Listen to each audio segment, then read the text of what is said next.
Oh, hello guys. Have you ever heard about the power of manifestation? കേട്ടിട്ടുണ്ടോ? ഞാൻ ഇത് കുറേ കേട്ടിട്ടുണ്ട്. റീസെൻ്റ്ലി ഞാനൊരു യൂട്യൂബ് വീഡിയോ കണ്ട്. അപ്പോൾ അതിനകത്തും ഇതിനെക്കുറിച്ചാണ് സംഭവം പറയുന്നത്. അപ്പോൾ എന്തുകൊണ്ട് ഇതിനെപ്പറ്റി ഒരു വീഡിയോ ചെയ്തിട്ടാന്ന് ഞാൻ ആലോചിച്ചു. Like normally even my teachers മുതൽ നമ്മൾ കൗൺസിലിങ്ങും കാര്യമെല്ലാം ചെയ്യുന്നവർ എല്ലാവരും പറയുന്നൊരു സംഭവമാണ്. അല്ലെങ്കിൽ ഞാൻ കേട്ടിട്ടുള്ളൊരു സംഭവമാണ്.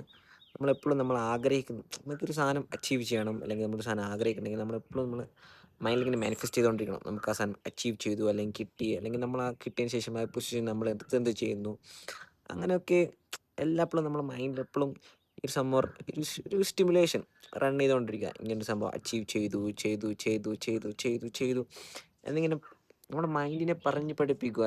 ആൻഡ് നമ്മുടേതായ ചെറിയ നമ്മളെ കൊണ്ട് ഇതിനു വേണ്ടി ചെറിയ സംഭവങ്ങൾ ചെയ്യുമല്ലോ, അതെല്ലാം ചെയ്തു കഴിഞ്ഞാൽ ഓട്ടോമാറ്റിക്കലി വൺ ഡേ അല്ലെങ്കിൽ എവഞ്ച്വലി നിങ്ങൾ വിചാരിക്കുന്ന സംഭവം നടക്കും. അങ്ങനെ എന്തോ ആയിട്ടാണ് ഈ പവർ ഓഫ് മാനിഫെസ്റ്റേഷനെ കുറിച്ച് ഞാൻ കേട്ടിട്ടുള്ളത്.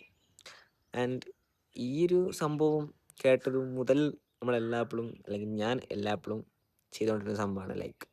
ഈവൻ ദോ ഓ എനിക്ക് വലിയൊരു സിനിമയിൽ അഭിനയിച്ച കൊള്ളാറുന്ന സമയത്ത് ഞാൻ ഇങ്ങനെ ആലോചിക്കും, ഞാൻ ഇങ്ങനെ സിനിമയിൽ അഭിനയിച്ചു, എനിക്ക് അവാർഡ്സ് കിട്ടി, ആദ്യം ഒരു ചെറിയ റോള് തുടങ്ങി, പിന്നെ വലിയ വലിയ റോള് പോയി. ബട്ട് ഇതെല്ലാം ഞാൻ ചെയ്യുന്ന സമയത്ത് ഞാൻ ഒരു ഓഡിഷൻ പോയിട്ട് ഒന്നിനും അപ്ലൈ ചെയ്തിട്ടില്ല. പിന്നെ ഇതേപോലെ തന്നെ യൂട്യൂബിൽ വീഡിയോസ് ഇട്ട് അപ്ലോഡ് ചെയ്ത് ക്ലിക്കായി, മോണിറ്റൈസ്ഡ് എനേബിളായി, ഞാൻ കുറേ ക്യാഷ് ഏൺ ചെയ്തു. അങ്ങനെയൊക്കെ ഞാൻ കുറേ പ്രാവശ്യം വിചാരിച്ചു. എനിക്ക് യൂട്യൂബ് ഇങ്ങനെ വ്ളോഗേഴ്സിന് അവാർഡ്സ് എല്ലാം കൊടുക്കുന്ന സമയത്ത് ഞാൻ എന്നെ വിളിക്കുന്നു, മീറ്റിങ്ങിന് വിളിക്കുന്നു, അങ്ങനെ ഇങ്ങനെ കുറച്ച് ബിസിനസ് തുടങ്ങുന്നു, മറ്റേത് തുടങ്ങുന്നു, കാർ തുടങ്ങുന്നു, BMW മേടിക്കുന്നു, ഇങ്ങനെ കുറേ കാര്യം ഞാൻ എൻ്റെ മൈൻഡിൽ എല്ലാപ്പോഴും സ്റ്റിമുലേറ്റ് ചെയ്തുകൊണ്ടിരുന്നു. ആൻഡ് ഇതുവരെ അതിൽ ഒന്നുപോലും മര്യാദയ്ക്ക് നടന്നിട്ടില്ല. ഞാൻ എപ്പോഴൊക്കെ എന്തെങ്കിലും ആഗ്രഹിക്കുന്നുണ്ടോ, അതിനെക്കുറിച്ച് ഞാൻ ആലോചിച്ച് മാനിഫെസ്റ്റ് ചെയ്യാൻ ട്രൈ ചെയ്യുന്നുണ്ടോ, എവറി സിംഗിൾ ടൈം ഓപ്പോസിറ്റ് താനാണ് ഹാപ്പൻ ചെയ്യുന്നത്. I don't know, every single time what I want and what I get, it's entirely different. ഇതെല്ലാപ്പോഴും നടക്കുന്ന സംഭവമാണ്.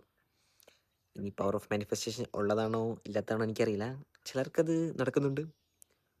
എൻ്റെ ലൈഫിൽ ഈ ഒരു സംഭവം ഇതുവരെ നടന്നിട്ടില്ല. മേ ബി എൻ്റെ മാനിഫെസ്റ്റേഷൻ അത്ര ക്ലിയർ അല്ലാത്ത കൊണ്ടായിരിക്കാം. എനിവേ, പവർ ഓഫ് മാനിഫെസ്റ്റേഷനെ കുറിച്ച് പറയുമ്പോൾ എല്ലാവർക്കും വർക്കൗട്ട് ആണെന്നില്ലല്ലോ. മേ ബി എനിക്ക് വർക്കൗട്ട് ആയിട്ടുണ്ടാവില്ല, 1% പോലും വർക്കൗട്ട് ആയിട്ടില്ല. Anyway guys, power of manifestation, നിങ്ങളുടെ അഭിപ്രായം എന്താണ്? നിങ്ങൾ മാനിഫെസ്റ്റ് ചെയ്യാൻ ആഗ്രഹിച്ച കാര്യങ്ങൾ നിങ്ങളുടെ ലൈഫിൽ നടന്നിട്ടുണ്ടോ? അതോ എല്ലാവരും എന്നെ പോലെ തന്നെയാണോ, വലിയ ആഗ്രഹങ്ങളായതുകൊണ്ടാണ് ഒന്നും നടക്കാത്തതാണോ? ഞാൻ വിചാരിച്ചു, നമ്മൾ മൈൻഡിൽ മാത്രം സ്റ്റിമുലേറ്റ് ചെയ്തിട്ടൊരു കാര്യമില്ല, നമ്മളെ ഭാഗത്ത് നമ്മളൊരു കോൺട്രിബ്യൂഷൻ കൂടി വേണം. ആൻഡ് ഞാനും എനിക്ക് അച്ചീവ് ചെയ്യാൻ ആഗ്രഹിക്കുന്ന സ്ഥലത്ത് എല്ലാപ്പോഴും പരമാവധി അല്ല, ചാൻസ് കിട്ടുമ്പോൾ എല്ലാം കോൺട്രിബ്യൂട്ട് ചെയ്തിട്ടുണ്ട്. But never ever worked out the way I wanted. ആർക്കറിയാം, life is too complicate guys. Anyway, bye. ഇങ്ങനൊരു വീഡിയോ ചെയ്യണമെന്ന് തോന്നി, അതുകൊണ്ട് ചെയ്തതാണ്. പവർ ഓഫ് മാനിഫെസ്റ്റേഷനെ കുറിച്ച് പറയണമെന്ന് തോന്നി. മേ ബി ഇത് പറഞ്ഞാൽ അടുത്ത ഇയർ ആകുമ്പോഴേക്കും യൂട്യൂബ് ചാനലായിട്ട് മോണിറ്റൈസ്ഡ് ചെയ്യാനോ, അല്ലെങ്കിൽ മേ ബി എൻ്റെ വീഡിയോസ് കണ്ടിട്ട് ആരെങ്കിലും ഒരു ചാൻസ് ഓഫർ ചെയ്തല്ലോ മൂവി കയറ്റും, പറയാൻ പറ്റില്ലല്ലോ. Life is so unpredictable guys. Okay, by.